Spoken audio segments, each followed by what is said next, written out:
Okay, let's unpack this. We hear so much about the massive, the national conventions, Oh, yeah, the big the ones. ones that dominate the headlines with these record-breaking sales and all the celebrity appearances. But for most collectors, I mean, what actually sustains the hobby day to day? It's the local show. It's the local show. It's that regional gathering that's really the lifeblood. That's precisely where we're focusing today. Look, For this deep dive, we've really zeroed in on a fantastic, a highly operational case study, the Capital Region Card Show. in Albany, New York. Exactly. Our sources gave us a really granular look at the structure of this recurring event. And let's be really clear about our mission here for you. Right. This isn't a ranking. It's not some kind of promotion. Not at all. We're just using the Capital Region Card Show as a sort of structural template. Yeah. It's a great example of the location, the offerings, and the commitment that makes a local show really work for its whole community. Right. And by the end of this, you'll really understand what makes up the stable backbone of the collecting world. So where do we start? Location, I guess. Let's start with the non-negotiables. Location and venue quality. The show is right in downtown Albany, New York. It's at the Albany Capitol Center on Eagle Street. And the sources gave a specific date, right, as an example. Yeah, a recent one was Sunday, January 18th, running from 9 in the morning till 3 in the afternoon. So a solid 6 hours of buying, selling, trading. Okay, so the geography anchors it, but the venue itself, Yeah. that feels like the first really strategic decision. Yeah. Why the Albany Capitol Center? Well, the sources specifically call out that it's modern, it's spacious, the lighting is strong, and there's plenty of room to move. So not your average, church basement or high school gym. Exactly. And that matters. It really, really matters for the economics of the whole event. How so? Well, think about the physical and sort of the psychological side of it. For vendors, strong, consistent lighting is it's critical. To see the cards properly, of course.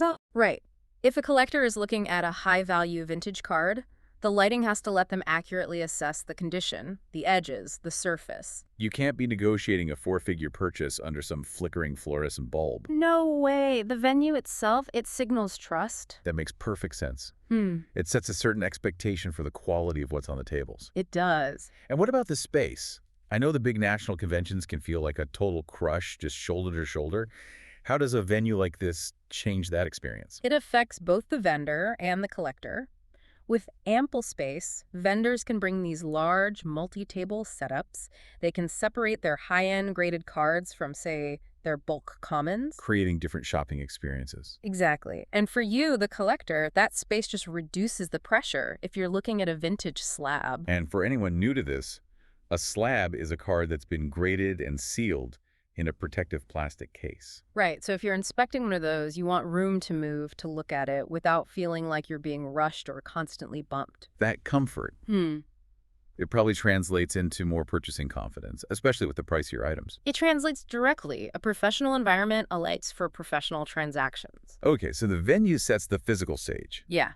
but the inventory, that's what determines the audience. Let's talk about their identity. Our sources call it a true multi-category hobby show. And that variety is, I think, structurally the single biggest driver of success in today's collecting climate. So you have to have the foundation. You have to. Modern and vintage sports cards, baseball, football, basketball, that's the core. Yeah. But then they immediately branch out into the massive and growing world of trading card games, TCGs. So they're blending demographics on purpose. You've got the longtime collector who's hunting for a 52 mantle right next to a newer collector looking for a rare Pokemon card. Or a competitive Magic. A gathering piece. Exactly. If they just stuck to vintage sports, they'd be segmenting their market so much. Yeah. By bringing in the TCG communities, Pokemon, Magic, Yu-Gi-Oh!, they are instantly tapping into a younger, more diverse, and frankly, a highly passionate demographic. The TCG market is huge. And those collectors are constantly buying and trading. It's new blood, new money in the room. It is. But hold on, doesn't that risk alienating the serious, maybe the high-end vintage sports collector? The person who might see Pokemon and plushies and feel like the show has lost its focus. That's a really important question, but it works because, one, they segment the floor intelligently, but more importantly, the serious collector understands the financial necessity of it. Ah, okay. Local shows thrive on volume. on a diversity of vendors. The TCG crowd brings in traffic, and that ensures the vendor tables are full and attendance is high. That supports the recurring schedule. So if the show is always busy, It benefits all the vendors, even the ones specializing in high-end sports. It's a classic economy of scale. that's a really smart way to integrate it. And the variety goes even wider than that. Our sources list all the other hobby stuff they have on the floor. We're talking sealed wax, hobby boxes, autos. And just to clarify some of that for listeners, sealed wax is just unopened boxes of cards, often from older sets. The thrill of the pull, you know. Right. Hobby boxes are the special boxes meant for hobby stores, often guaranteeing a certain number of special cards or hits. And autos are just certified autographed items. So it's not just a secondary market where everything is already graded and done. They're providing the raw materials for the chase. It creates that sense of possibility, yeah. You can buy a graded slab, or you can buy a sealed box and take that risk for a huge pull right there. What else is on the list? General hobby supplies, sleeves, top loaders, cases, and other collectibles like memorabilia, Funko Pops, even plush items. So that wide variety really serves that family demographic we were talking about. It makes it an approachable weekend outing, not some intense pilgrimage only for the most dedicated fan. It totally eliminates that velvet rope feeling. You have sports card people, TCG traders, general hobbyists, all in the same space. But what really elevates this whole case study for me is the consistency.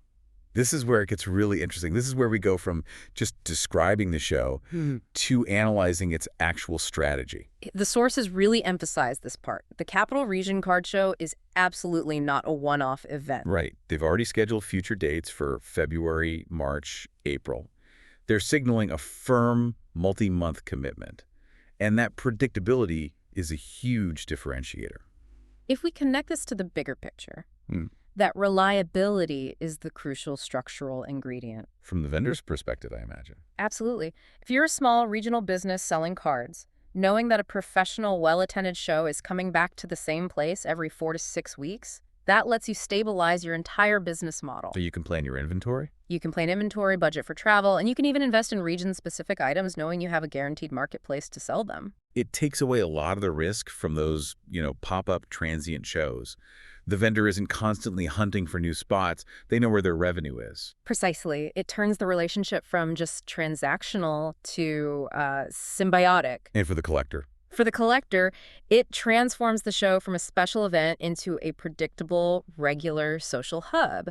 You'll see the same people, vendors, trading partners at the same place on a regular cycle. It creates a habit. It creates a habit, it builds loyalty, and it stabilizes the entire regional ecosystem. It gives the community roots. That stability is so vital.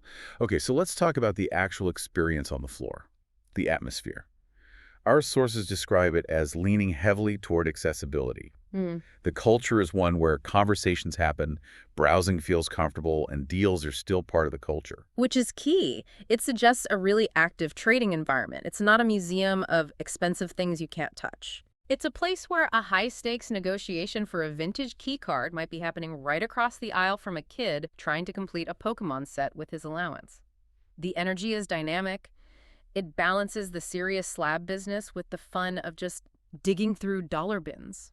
And then, on top of that accessible atmosphere, they layer in these high-value services that just dramatically increase the show's utility. You're talking about the on-site grading submissions. Yeah, that seems huge. It's a game changer for the local show model.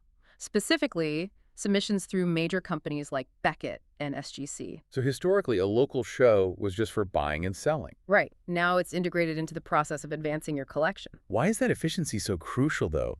I mean, can't you just ship the card from your house? You can, but this offers a few huge practical advantages. First, it simplifies the logistics. For a lot of collectors, the submission process can be, it can be complicated. All the paperwork and levels of service. Yeah. Having a trusted rep on site to walk you through it is invaluable. But second, and this is the most critical part, it mitigates risk. Shipping risk. Shipping risk. Sending high-value cards through the mail always carries a risk of loss or damage. If you just pulled a monster card at the show or you brought one from home, being able to hand it directly to the grading service rep, That eliminates the shipping risk entirely. It turns a one-afternoon buying trip into a full-service experience. Yeah. You show up, you browse, you make a deal, and maybe you get your best finds authenticated right there. That's pure added value. It is. And if we connect this whole structure back to the bigger picture, Hmm. shows like this one are just so vital. They are the unsung economic engines of the hobby. It's easy to get distracted by the noise from the huge conventions, but our sources are pretty clear. Local shows, structured like this with variety and consistency, they're the bedrock. They create dependable gathering points, they support regional collectors and vendors, and they quietly sustain the hobby year after year, especially in all those weeks between the major national shows. So if you take away these accessible, reliable hubs, The entire regional structure, from how vendors allocate their inventory to how often collectors even participate, it all starts to falter. They're the regional supply chain and the community meeting point all wrapped into one. and for anyone listening who wants to find these kinds of hubs, our sources mentioned you can find details and dates and promoter info on the Stack and Slabs National Card Show Finder. It's worth pointing out the philosophy behind that finder, too. It's a great model. They just act as an information service to connect people to shows. They don't sell tickets or gate access. Nope. Their goal is just to help foster the success of these established local events that really matter. So what does this all mean then? When you boil it all down, Well, the success of the modern collecting hobby, from vintage sports all the way to modern TCGs, it seems to rely less on those flashy, exclusive events and much more on the consistent, structured commitment of local shows like the Capital Region Card Show. Their success is built on a strategy, venue quality, category diversity, and that reliable commitment to their region. That's what creates stability. and that structure, that reliable multi-category approach, it raises an important question for you, the collector, to think about. Okay? How does the knowledge that a vendor is committed to a local recurring show influence their inventory choices? Are they bringing their best stuff, their highest value slabs and key cards to the local scene consistently?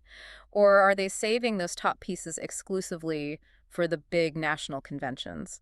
And what does that tell us about how they see the local collector base? Exactly. What does it tell us about the perceived loyalty and economic importance of local collectors? It's just something to mull over next time you're planning a trip to a show.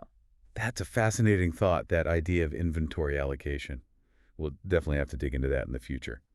Next up for the deep dive, we'll be tracing the evolution of the hobby itself by diving into the complete history of sports cards. It's going to be a good one. We'll catch you on the next deep dive.